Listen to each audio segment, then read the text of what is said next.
Hello, students. Um,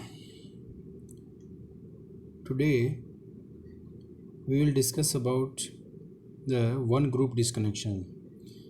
In the last lecture, we have discussed about the um,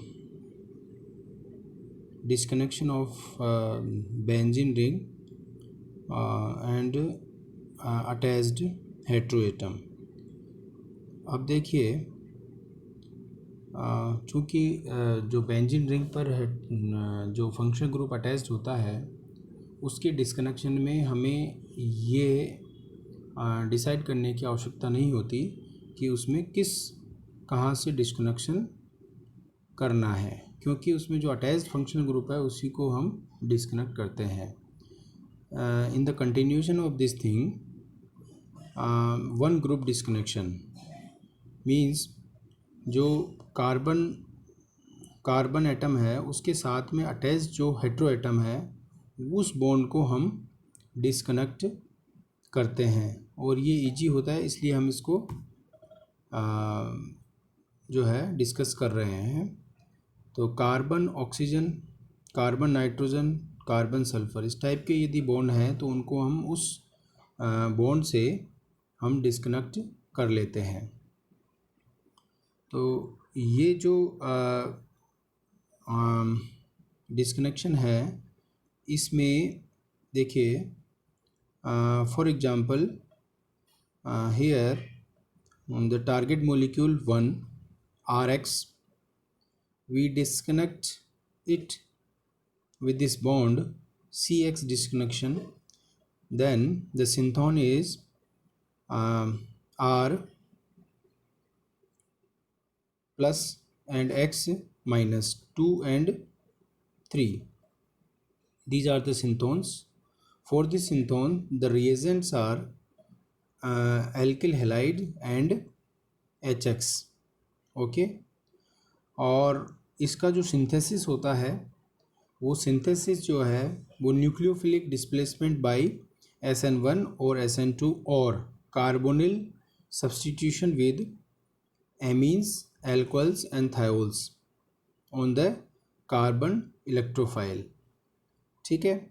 हम इसके opposite सिंथोन भी बना सकते हैं पोलरिटी को चेंज करके, जो कि हमने लास्ट क्लास में डिस्कस कर लिया था कि जो कार्बन इलेक्ट्रोफाइल है उसको हम न्यूक्लियोफाइल बना दें, और न्यूक्लियोफाइल सिंथोन, एंड जो हेट्रो एटम है वो इलेक्ट्रोफाइल. तो उसमें देखिए दो चीज़ें हैं. यदि कार्बन न्यूक्लियोफाइल बनाते हैं तो हमारे पास जो रिएजेंट आता है वो ऑर्गेनोमेटेलिक कंपाउंड्स आते हैं. तो जैसे कि ग्रिग्नार रिएजेंट हो गया RMgBr या RLi एंड XCl. हैलाइड जो है वो इलेक्ट्रोफाइल के साथ में उसका रिएजेंट बनेगा. अब ये पॉसिबल तो है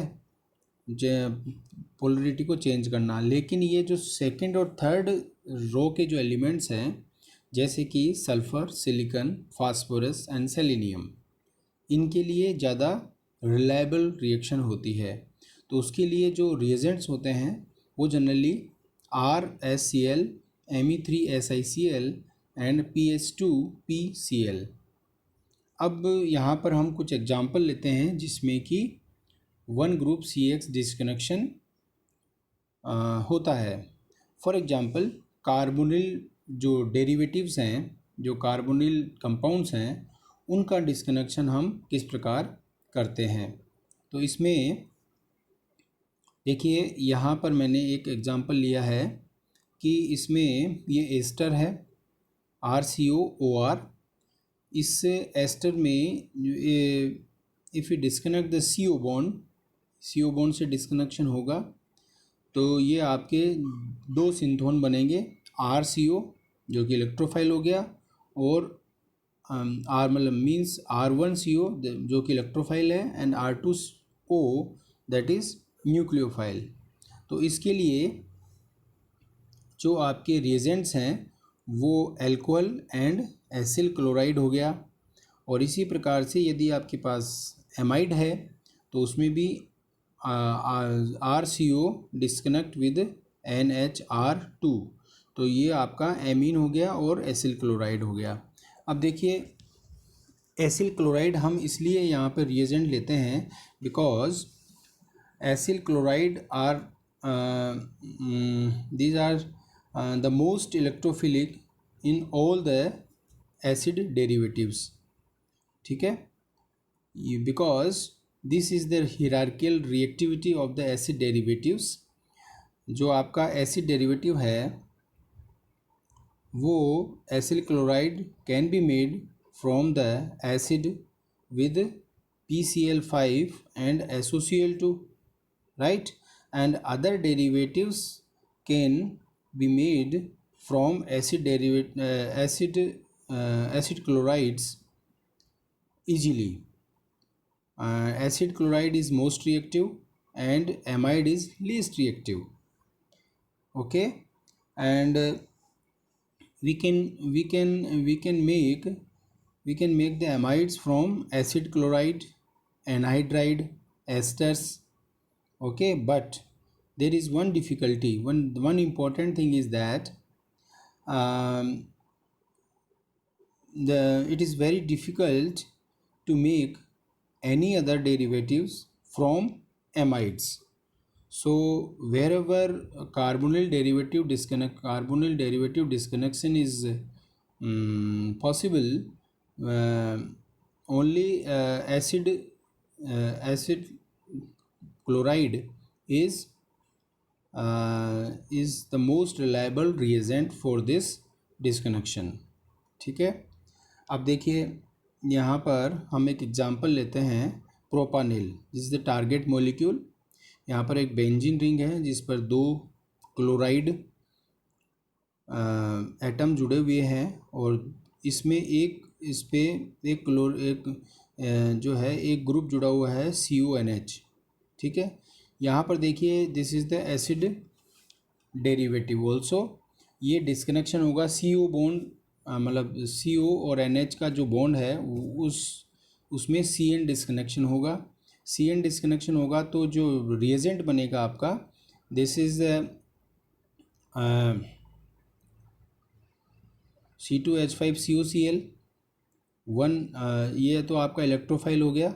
और जो NH2 ग्रुप आएगा तो सेकेंड रिएजेंट है उसमें बेंजीन रिंग पर NH2 ग्रुप आ गया। अब देखिए हम जानते हैं कि बेंजीन रिंग पर NH2 ग्रुप का जो डिस्कनेक्शन है इसमें भी CN बॉन्ड डिस्कनेक्शन होगा, लेकिन NH2 डायरेक्टली हम बेंजीन रिंग पर अटैच नहीं कर सकते, उसका कोई सिंथेटिक रिएक्शन रिलायबल रिएक्शन नहीं है। इसलिए हम क्या करते हैं FGI करते हैं, फंक्शन ग्रुप इंटर कन्वर्जन।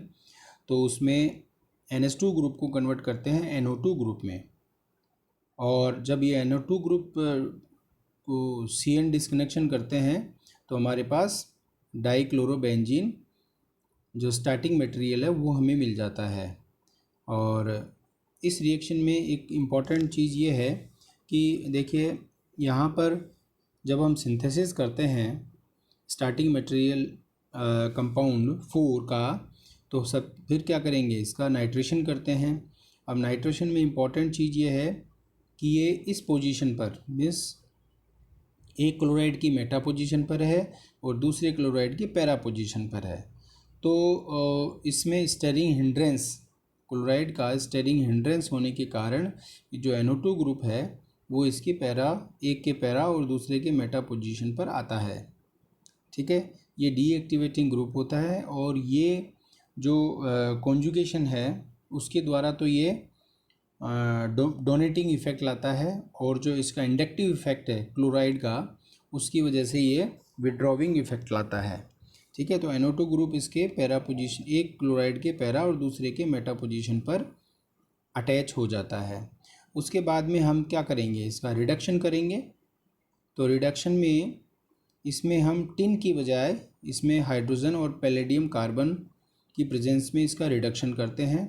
तो आपका ये NO2 convert into NH2 group and then C2H5COCl react with this compound, and then target molecule takes place. Okay, this is the synthesis of propanil. Now देखिए, हमने अभी carbonyl जो carbonyl CO group है, CO group का जो bond disconnection किया, उसके अंदर CO जो कार्बोनिल सिंथोन है उसको हमने इलेक्ट्रोफाइल लिया, लेकिन हम इसकी पोलरिटी को भी चेंज कर सकते हैं। कैसे करेंगे कि जो जैसे मान लीजिए आपके ये एस्टर है, अल्टरनेटिव डिस्कनेक्शन यहाँ पे मैंने मेंशन किया है, उसमें R1COOR2 CO disconnection, then we get R1COO minus, these are the synthones and alkyl halide. अब देखिए ये आपके ये न्यूक्लियोफाइल हो गया, RCOO जो है वो न्यूक्लियोफाइल हो गया। तो अब इसमें जो रिएक्शन है वो SN2 टाइप की रिएक्शन हो गई, और SN2 टाइप की रिएक्शन की बजाय जो कार्बोनिल ग्रुप का सब्स्टिट्यूशन होता है वो ज़्यादा रिलायबल रिएक्शन होती है। तो इस रिएक्शन को कराना इट्स वेरी डिफ़िकल्ट। तो most reliable reaction is for carbonyl derivative is carbonyl substitution on carbon electrophile. Okay, तो ये हुई बात कार्बोनिल डेरिवेटिव्स की, जिसमें कि आप एस्टर हो या एमाइड हो या आप आपका इस टाइप का यदि कंपाउंड है आपके पास में, तो उसमें CO ग्रुप का डिस्कनेक्शन ही करना है आपको। अब हम बात करते हैं ईथर्स के लिए। तो ईथर्स का कैसे एनालिसिस करेंगे और उसका सिंथेसिस कैसे करेंगे। For example, I have taken example target molecule 1. In this molecule, this is the ether compound. Two type of disconnection are possible in path A and path B. In path A, we get the reagent benzyl chloride, and this is the alcohol. In path B, we get the benzyl alcohol, and this is the alkyl halide. अब देखिए इसमें दो type के path हो रहे हैं। तो इसमें बेंजिल क्लोराइड आपको नहीं मिलेगा, आपको बेंजिल क्लोराइड को बेंजिल एल्कोहल से बनाना पड़ेगा। तो बेंजिल एल्कोहल से बनाने के लिए हम क्या करते हैं, SOCl2 काम में ले सकते हैं, POCl3 काम में ले सकते हैं, HCl ZnCl2 काम में ले सकते हैं, इससे ईजिली बन जाता है। ठीक है, और ये एल्कोहल आपको अवेलेबल हो जाएगा। लेकिन the second thing is in path B ये बेंजिल एल्कोहल हो गया, ये मिल जाएगा, कोई दिक्कत नहीं है। It's very easy to find out and to purchase from the industry. And ये जो 5th नंबर का रिएजेंट है ये आपको एल्कोहल से बनाना पड़ेगा। अभी ये आपको यदि आप इसको एल्कोहल से बनाते हैं तो it's very difficult, you have to use the very vigorous conditions, and only you will get the 83% of this compound you will get. So इस सिचुएशन में, एंड वन मोर थिंग, जब हम इसका ये जो आपका ये क्लोराइड है 5th नंबर का रिएजेंट है, इसमें एक प्रॉब्लम और होती है। जब इसकी रिएक्शन कराते हैं तो उसमें इसमें एलिमिनेशन की प्रॉब्लम हो जाती है, और एलिमिनेशन से इसमें एल्कीन बन जाता है। ठीक है, तो इन कंडीशंस को देखते हुए हमारे पास जो पाथ ए है that is the more reliable reagent for this synthesis of target molecule number 1 of this ether. ठीक है, तो इसमें हम जो है वो सब the important thing is that you have to use the base, never nucleophile. तो बेस के लिए हम यहाँ पे सोडियम हाइड्राइड काम में लेते हैं। जो मोस्ट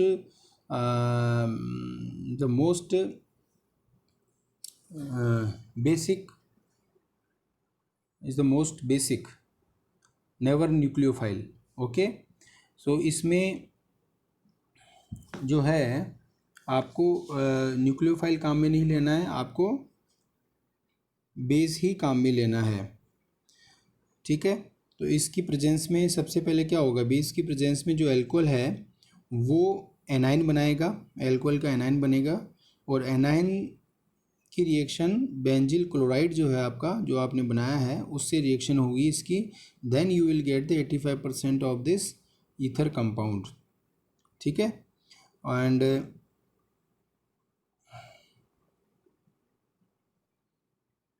इन अदर केस, ठीक है, नेक्स्ट केस हम लेते हैं, उसमें भी आप ये देखिए, ये ईथर है, इस ईथर में भी दो टाइप का पाथ हो सकता है, two type of paths. Path in path A you will get the this is the bromide, phenyl bromide, and this is the alcohol.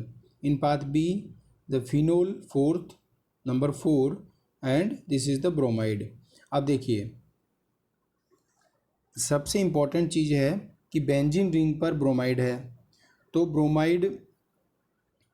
Bromide की रिएक्शन यदि हम इस अल्कोहल से कराएंगे तो इसमें ये पॉसिबल नहीं हो सकता, बिकॉज बेंजीन रिंग जो है वो न्यूक्लियोफाइल कम हो सकता है, लेकिन कभी भी इलेक्ट्रोफाइल की तरह बिहेव नहीं करता है, कंप्लीटली इलेक्ट्रोफाइल नहीं हो सकता है, एक वन थिंग।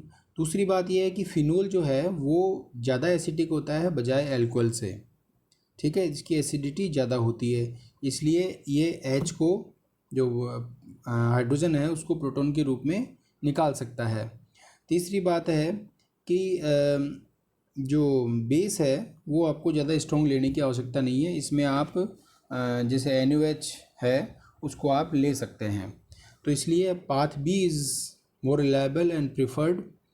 सो सबसे पहले क्या होगा, आपके जो फिनोल है उसकी in presence of base NaOH it converts into phenoxide ion, और then react with this bromide, then it converts into this target molecule number 1। Okay,